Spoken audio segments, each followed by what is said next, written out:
Salam dalam kasih Tuhan Yesus Kristus. Puji nama Tuhan, pada saat ini kembali lagi dengan saya Pendeta Renly Suling. Kita akan pelajari ringkasan sekolah Sabat pada pekan ini dengan judul Membalikan Hati Mereka.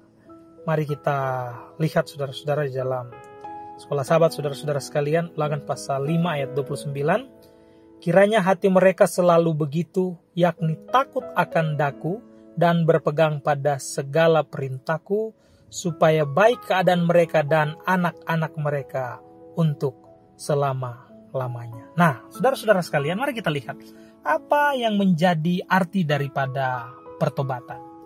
Pertobatan adalah berhenti atau menghindar dari Tuhan dan semakin dekat dengan Tuhan. Pertobatan adalah membuat satu hubungan yang dulunya retak dan sekarang kembali dekat dengan Tuhan. Yang dulunya jauh daripada Tuhan, sekarang kembali kepada ketetapan Tuhan. Jadi, kalau kita sederhanakan apa itu pertobatan? Pertobatan adalah mengakui dosa-dosa kita, merasa malu karenanya, memohon ampun kepada Tuhan, dan berhenti melakukan kejahatan.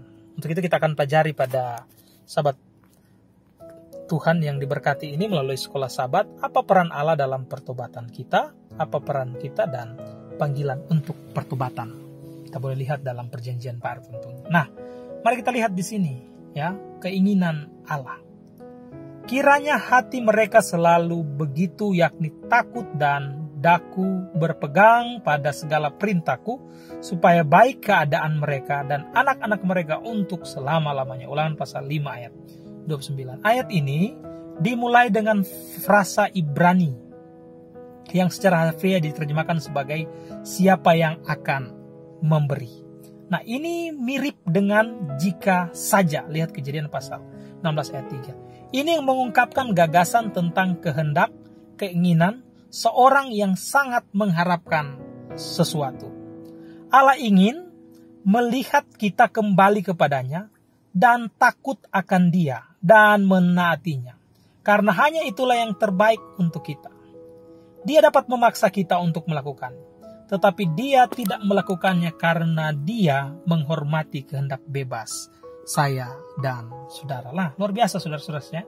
Jadi keinginan Allah, manakala umat-umat Tuhan datang kepada Dia, itu adalah kita datang berbalik dengan hati kita kepada Tuhan.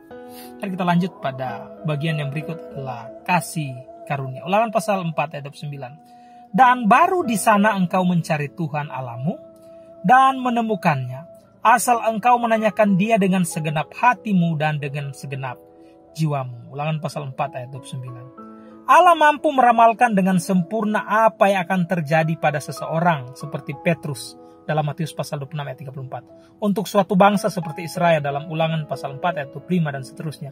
Atau bahkan untuk kerajaan-kerajaan secara global di sepanjang sejarah manusia dan di pasal 2 ayat 7. Namun pengetahuannya tidak mengesampingkan keputusan individu, nasional atau dunia manapun.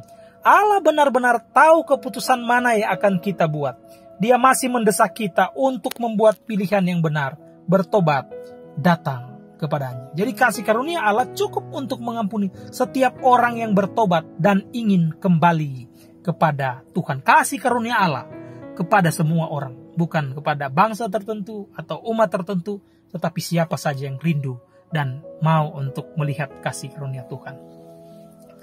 Berikut bertobat, berbalik dan mendengarkan.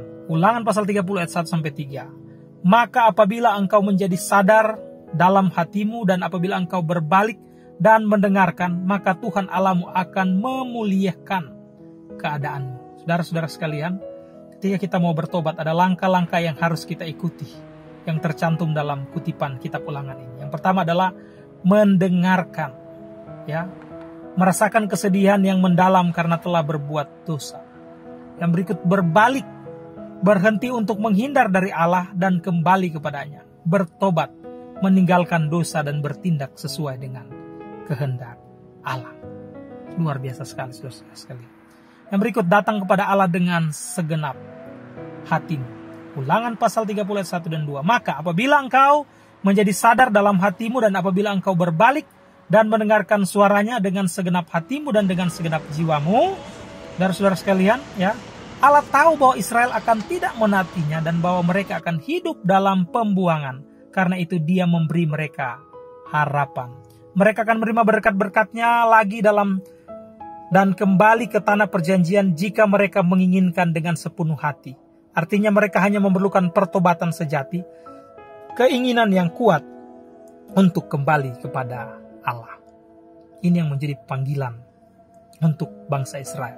Matius pasal 3 ayat 2, Matius pasal 4 ayat 17. Bertobatlah sebab kerajaan sorga sudah dekat. Baik Yohanes Pembaptis dan Yesus memulai pelayanan mereka dengan panggilan untuk pertobatan, ya. Mereka berkhotbah dan mereka melakukan pelayanan, seruan untuk bertobat sebab kerajaan sorga sudah dekat.